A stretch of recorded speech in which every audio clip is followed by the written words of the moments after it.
गुरुर्विष्णु गुरुर्देवो महेश्वरा गुरुर्साक्षात् परब्रह्मा तस्मै श्री गुरुवे नमः। श्री आदिगुरुवे नमः। जुगाद गुरुवे नमः। सद्गुरुवे नमः। श्री गुरुदेवे नमः। ओम श्री गुरुवे नमः। Good morning friends. आज हम एक शॉर्ट स्टोरी आपसे शेयर करने जा रहे हैं। इसका नाम है टेम लॉइंस, पालतू शेर। ये एक काल्पनिक कहानी है। इसका किसी व्यक्ति विशेष के साथ कोई संबंध नहीं है। हमें कहानी शुरू करने की आज्ञा दीजिए। एक शहर में एक पुलिस कमिश्नर थे। उनका नाम था समर प्रताप सिंह। समर प्रताप सिंह का बहुत रसूख था और उन्होंने बहुत जल्दी अपना नाम बना लिया था। और उनकी जो पत्नी थी वो भी एक आईएएस ऑफिसर थी, दुर्गेश्वरी देवी। पति पत्नी जो थे उनका बड़ा रुतबा था और बहुत एक अच्छे ढंग से लाइफ जी रहे थे। उनके दो बच्चे होते हैं, मिनी 10 साल की और मनी जो होता है वो 7 साल का होता है। तो लाइफस्टाइल में जो है समर प्रताप बिजी रहते हैं, दुर्गेश्वरी बिजी रहती हैं। बच्चे जो हैं उनके पास एक बहुत बड़ा बंगला मिला होता है, सरकारी बंगला। बाहर गार्ड्स होते हैं, लेकिन बच्चे जो हैं एक जो है अकेलेपन की लाइफ जी रहे होते हैं। तभी जो है मिनी जो है वो भागी भागी जो है एक रात अपने पापा के पास जाती है। कहती पापा पापा, कहते हैं हाँ। कहते पापा, दादू पापा जो आ रहे हैं। जब ये ऐसे बोलते हैं तो दुर्गेश्वरी देवी का मुंह बन जाता है। बच्चे खुश हो जाते हैं।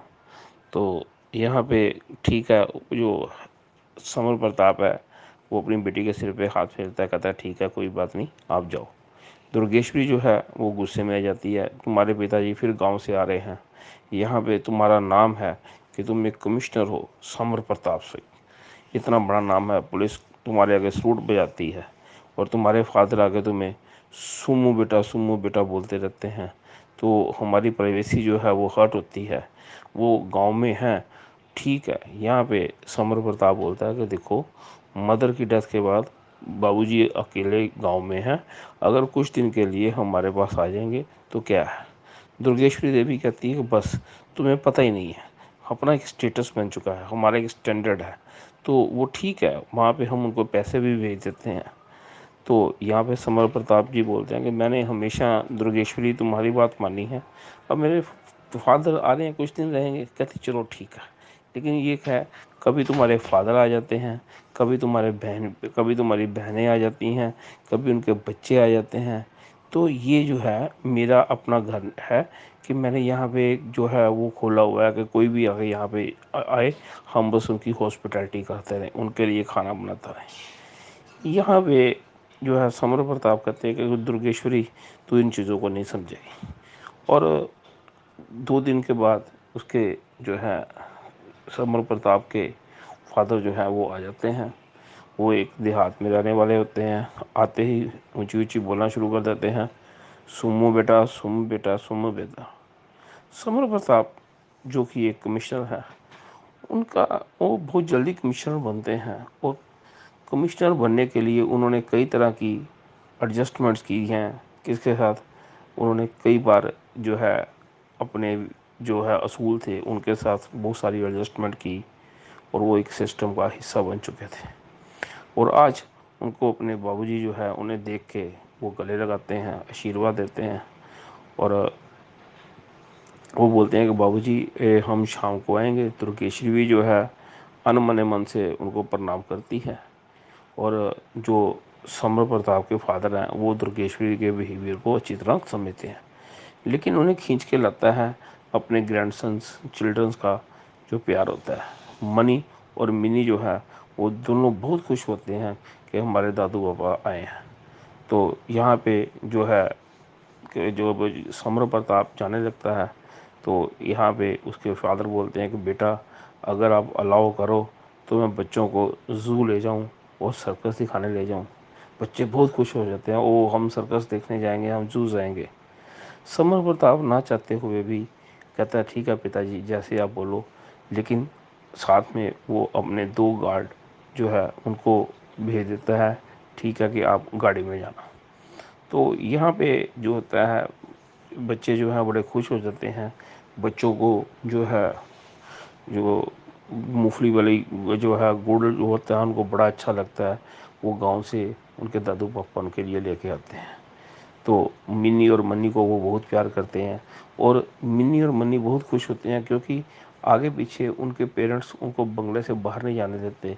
यहाँ तक कि है उनकी पढ़ाई का इंतज़ाम भी उनके घर में ही होता है। और उनको दुर्गेश्वरी देवी एक ही जो है इंजेक्शन लगाती है, बेटे हमारा स्टैंडर्ड्स हैं, हमारे रुतबे के जो बंदे होंगे हमने उनको मिलना है। तो ऐसे तरीके से जो है उनकी अपब्रिंगिंग की जाती है, एक सुपेरियरिटी कॉम्प्लेक्स दिया जाता है और वो बच्चे बेचारे अपने आप को सोसाइटी से अलग जो है बोल लेते हैं। लेकिन उनके जो दादू पापा हैं उनको बड़े प्यार से लेके जाते हैं। गाड़ी में जो है वो बिठाता है, गार्ड चलाता है गाड़ी। तो दादू पापा बोलते हैं कि ठीक है, आप गार्ड को कहता है कि आप यहीं पे रुको। उसके बाद वो क्या करते हैं, एक रिक्शा करते हैं। बच्चे गाड़ी के अलावा कभी बाहर गए नहीं थे। वो रिक्शे में बैठते हैं अपने दादू पापा के साथ। रास्ते में वो जो है आइसक्रीम वगैरह लेते हैं। उसके बाद उनके दादू पापा उनको जो है कहते कि बेटा आज हम आपको ज़ू लेके जाएंगे। जो है दादू पापा अपनी दोनों मिन्नी और मन्नी को लेके जाते हैं। उनको बोलते हैं कि यहाँ पे देखो बेटे ये बंदर है, ये यहाँ पे डियर है, हिरन है, ये भालू है। ऐसे देखते देखते उनको एक और जगह पे ले जाते हैं। कहते बेटा, कहते हाँ जी दादू पापा, कहते ये देखो ये जंगल का राजा है, इसका नाम शेर है।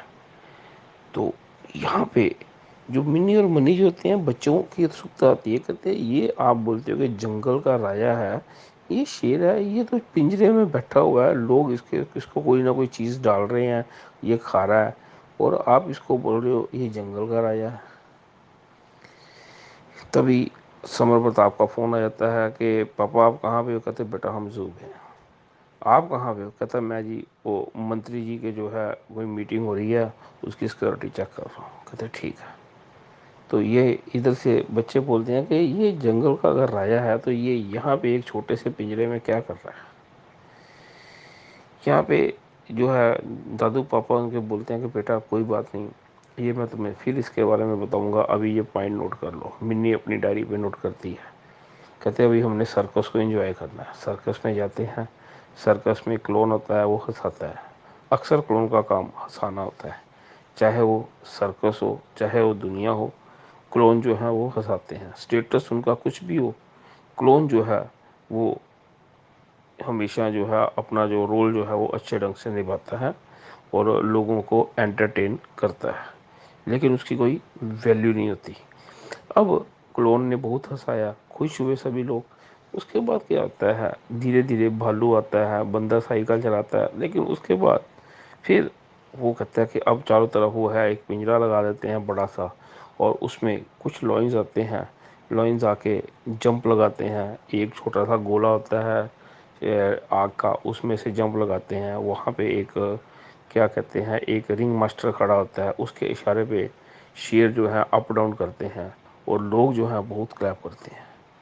बिन्नी फिर अपने दादू पापा से बोलती है कि दादू पापा आप तो झूठे हो, पापा और मम्मी की तरह। कहते क्यों, क्या बात हुई? कहते आप बोलते हो कि शेर जंगल का राजा होता है, शेर तो यहाँ पे जो है रिंग मास्टर के इशारे पे बिल्ली की तरह नाच रहा है।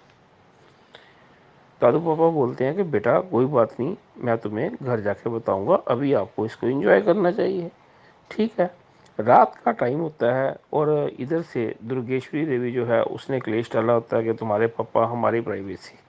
समर प्रताप भी जो है थोड़ा सा अपनी वाइफ के इस बिहेवियर से कलप जाता है। उसको थोड़ा सा अपना पुराना समय याद आता है, वो इकलौता बेटा होता है और कैसे उसके माँ बाबूजी ने दिन रात जाके उसको उसको पाला, उसको पढ़ाया, उसे पुलिस ऑफिसर बनाया। ये सारी चीज़ें आज उसे समर प्रताप को याद आती हैं।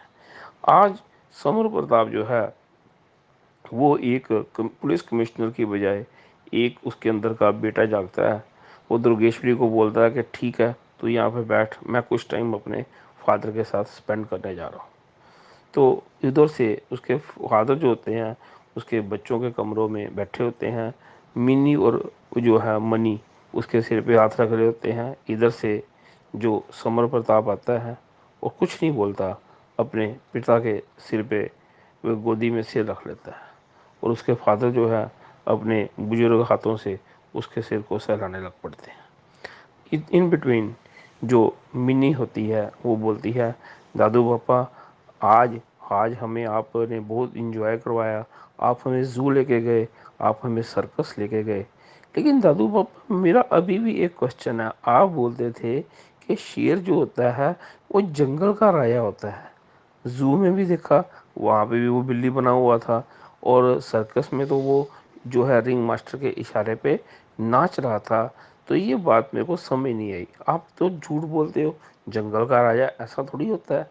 इधर से जो है ये जो क्या करते हैं उनके दादू पापा ने एक यूट्यूब पे उनको वीडियो दिखाते हैं, वहाँ पे जंगल का सीन होता है। उसमें जो जंगल का जो शेर होता है ना वो शिकार करते हुए दिखाई दिखाई देता है, कैसे वो अपने शिकार के ऊपर झपटता है, कैसे उसका शिकार करता है। ये देख के बोलते हैं ये तो ये लगता ही नहीं है कि ये शेर है। इधर से जो जो समर प्रताप है वो भी उस सीन को देखता है और बाबूजी की आंखें समर प्रताप को कुछ बोल रही होती हैं। उसके बाद वो बोलता है, बेटे मैं तुम्हें अब बताता हूँ, जब तक शेर जो है प्रकृति का नियम है, प्रकृति ने हर एक व्यक्ति की नेचर बनाई है। जो शेर है एक्सक्यूज मी, जो शेर है वो जंगल का राजा है, क्योंकि वो रिसोर्सफुल है, वो अपना शिकार खुद करता है। और जब तक वो अपना शिकार खुद करता है और अपने दमखम पे अपना शिकार करता है तब तक वो जंगल का राजा होता है। जंगल में सभी लोग उसकी बात मानते हैं, उसकी रिस्पेक्ट करते हैं। और ये रिस्पेक्ट जो होती है प्यार वाली नहीं होती, वे डर वाली रिस्पेक्ट होती है। और भय बिन प्रीत नहीं, ये वाला बात होती है। तो यहाँ पे मिनी बोलती है, लेकिन जू और जो ये सर्कस में शेर तो इतना वाइल्ड नहीं था, वो तो चुपचाप करके खा पी रहा था जो उसे मिल रहा था। यहाँ पे दादू पापा बोलते हैं कि बेटा जब शेर जो है शिकार करने जा रहे से पहले ही उसके घर में बकरी खुद चल के आ जाए तो शेर का दिमाग खराब हो जाता है। वो समझता है कि वो बकरी का शिकार करेगा, लेकिन जो है शेर का अपना शिकार हो जाता है। शिकारी लोग जो है अपने ट्रैप में शेर को फंसा देते हैं, तो शेर जो है उसे पकड़ लिया जाता है। शेर कभी भी शिकारी के कारण नहीं पकड़ता, अपने लालच के कारण पकड़ा जाता है कि लो जी मेरे को शिकार करने नहीं जाना पड़ेगा, बकरी तो मेरे घर चल के आ गई। इसे हनी बी ट्रैप बोलते हैं। कहते हैं ये हनी बी ट्रैप क्या होता है? तो यहाँ पे दादू पापा बोलते हैं कि बेटा जब बड़े हो गए आपको हनी बी ट्रैप के बारे में भी बताएंगे। अभी यही है कि जब कभी बकरी शेर के घर चल के आती है तो शेर का शिकार होता है, इसे याद रखना। तो कहते उसके बाद कहता है अब एक शेर ऐसा होता है जिसे आदत पड़ जाती है कि उसको शिकार ना करना पड़े और उसको खाना मिलता रहे, उसका जो मांस मिलता रहे। कहते ये जो शेर होते हैं इसके बाद ये शिकार करना भूल जाते हैं। ये शेर जो होते हैं ये पालतू कुत्तों की तरह हो जाते हैं। चाहे फिर अब इन्हें सर्कस में ले जाओ, चाहे इनको आप क्या करो जू में डाल दो, इनको ये भूल जाते हैं कि वो शिकार करते थे। उन्हें आता है कि नहीं, उनको जो है मांस मिल जाएगा खाने के लिए, और उनको जो है सर्कस में भूखा रखा जाता है। और एक दो बात याद रखना, एक डर और एक लालच, इसमें व्यक्ति कुछ भी कर जाता है। फिर क्या होता है, हंटर के इशारे पे जो होता है रिंग मास्टर के इशारे पे ये नाचते हैं। और इसी तरह जो ज़ू के जो शेर होते हैं उनको भी लिमिटाइज कर दिया जाता है, एक छोटे से पिंजरे में उनको डाल दिया जाता है। पिंजरे में डाला हुआ शेर और बंदर उसमें कोई ज़्यादा फर्क नहीं होता। शेर तब तक शेर है जब तक कि वो अपने प्रकृति के नियमों के अनुसार भागा-दौड़ी करता है, लेकिन जब शेर को आदत पड़ जाती है बना बनाया मांस खाने की तब वो एक टेम एनिमल बन जाता है। यहाँ पे उनके दादू पापा बोलते हैं कि बेटा ज़िंदगी में दो चीज़ें होती हैं, या हम किसी अपना एक सिस्टम डेवलप करते हैं और उस सिस्टम के हम किंग होते हैं, और लोग उसमें काम करते हैं। या फिर क्या होता है, हम किसी के सिस्टम का हिस्सा बनते हैं और वो व्यक्ति हमें पालतू बंदों की तरह हमसे काम करवाता है। तभी वो एक न्यूज़ चैनल जो चल पड़ता है, उसमें बताया जाता है कि एक कंपनी का जो सीईओ है, वो उसने अपनी जॉब छोड़ दी, उसको डबल सैलरी मिली, वो अपने कंपटीटर के पास चला गया। दूसरी न्यूज़ आती है, एक जो पॉलिटिकल पार्टी के जो कुछ विधायक थे, कुछ एमएलए थे, वो दूसरी पार्टी में चले गए, उनको दूसरी पार्टी ने मुंह बोले दाम में खरीद लिया। तीसरी और ऐसे खबर न्यूज़ आती है, कहते दादू पापा ये चीज़ें क्या है। दादू पापा कहते बेटा ये न्यूज़ को बंद करो। उधर से जो है समर प्रताप जी को एक विधायक का फ़ोन आता है कि आपको हमने यहाँ पे कमिश्नर जो है उसकी पोस्ट दिलवाई है, हमें इतना पैसा मिल रहा था, हमने आपका आपके साथ प्यार था, आपने हमारे ही ट्रक जो हैं पकड़ लिए हैं। वो जो ट्रांसपोर्ट है वो मेरे भाई की है, तो उसके ट्रक जो हैं आपने पकड़ लिए हैं, तो हमने आपको कमिश्नर किस लिए बनाया। आप जल्दी से पहले फ़ोन करके अपनी पुलिस डिपार्टमेंट को बोलो कि हमारे ट्रक जो हैं वो जाने दिए जाएं। इधर से उधर से जो एक ईमानदार पुलिस ऑफिसर होता है, वो इनको दूसरा फ़ोन करता है कि सर ये ट्रक जो है इसमें गैर कानूनी चीज़ें जो हैं वो जारी हैं, तो अब आप क्या बोल रहे हो, इसको छोड़ें या पकड़ें। आज समर प्रताप जो है उसका थोड़ा मूड बदला होता है। वो अपने दादू अपने फादर की तरफ देखता है, कहता है इन ट्रक्स को जाने नहीं देना और इनको पकड़ लो। उधर से विधायक का फिर गुस्से में फ़ोन आता है, तुम्हारी हिम्मत कैसे हो गई, तुम तो हमारे पालतू हो, तुम हमारे टुकड़ों में पड़ने वाले हो, तुमने अपने आप को समझ क्या रखा है, तुम एक शतरंज के प्यादे से ज़्यादा नहीं हो। तो ऐसे समर प्रताप को बोलता है। समर प्रताप आगे विधायक को कड़े शब्दों में बोलता है कि mind your tongue, mind your language. तो कहते कल जो है आपको मेरा इस्तीफ़ा मिल जाएगा। और समर प्रताप जो होता है वो अपना रिज़ाइन दे देता है। दुर्गेश्वरी देवी उसकी पत्नी उसे बहुत समझाती है, पावर की बड़ी वैल्यू होती है, पावर जो है वो बड़ी मुश्किल से मिलती है, विधायकों के साथ बनानी पड़ती है, हम लोग एक सिस्टम का हिस्सा हैं, वो हमारे माई बाप हैं। लेकिन कहते हैं ना अक्का माझी सकलई। आज जो है समर प्रताप को अपने फादर की कहानी से समझ आ जाती है कि शेर वही है जो जंगल में अपना शिकार करता है, राज करता है, और उसे लगता है कि वो चाहे उसने अपनी लाइफ स्टार्ट की और बहुत जल्दी कमिश्नर बन गया, लेकिन कमिश्नर बनने के लिए उसने बहुत सारी एडजस्टमेंट्स की और उसे लगा कि वो शेर से, जंगल के शेर से वो पालतू शेर बना, उसका जू का शेर बना, फिर सर्कस का शेर बना। जैसे रिंग मास्टर जो है जंगल के शेर को नचाते हैं, ऐसे ये जो रुतबे वाले लोग होते हैं ये हमें समझते हैं। तो यहाँ पे समर प्रताप जो है वो अपने बच्चों को और अपने पिता के साथ जो है उनके गांव में चला जाता है और वहाँ पे जाके वो अपनी एक पॉलिटिकल पार्टी जो है वो डेवलप करता है। और इस तरह से पहले वो दुर्गेश्वरी उसके साथ नहीं आती, लेकिन समर प्रताप एक बड़ा मेधावी व्यक्ति होता है और धीरे धीरे वो लोगों के दुख तकलीफ को समझता है। जो लोगों के दुख तकलीफ को समझते हैं, लोगों को, वो लोग उन्हें भगवान मानते हैं। धीरे धीरे क्या होता है, लोगों को समझ लग जाता है कि कुछ लोग जो हैं उन्हें एक्सप्लॉइट करते हैं, कुछ लोग उनकी रिस्पेक्ट करते हैं। और वो धीरे धीरे वो क्या करता है, उसका प्रभाव बढ़ता है। 5-6 साल में वो उसकी जो पार्टी है, पॉलिटिकल पार्टी, वो भी स्ट्रेंथ में आ जाती है और वो विधायक बनता है। उसके और पर्सन जो हैं विधायक बनते हैं। और एक ऐसा टाइम आता है कि जिस प्रदेश में वो क्या करता था, कमिश्नर बन के वो अपने ये पॉलिटिकल पार्टीज़ के लोगों के आगे नाचता था, आज वो उसी प्रदेश का सीएम बन जाता है। कहानी यहाँ पे ख़त्म होती है। ये कहानी जो है ख़त्म हो गई है, लेकिन ये कहानी डेडिकेटेड है उन रिसोर्सफुल बंदों को जो बड़े ज़बरदस्त लॉयन थे, लेकिन अब वो सर्कस के शेर बने हुए हैं और ज़ू के शेर बने हुए हैं, होपिंग किसी एक जंगल के किसी एक सर्कस के शेर और ज़ू के शेर को उसका अपना असली रूप याद आ जाए और फिर से वो जंगल का राजा बने। Thank you very much. जिंदे बसते रहो।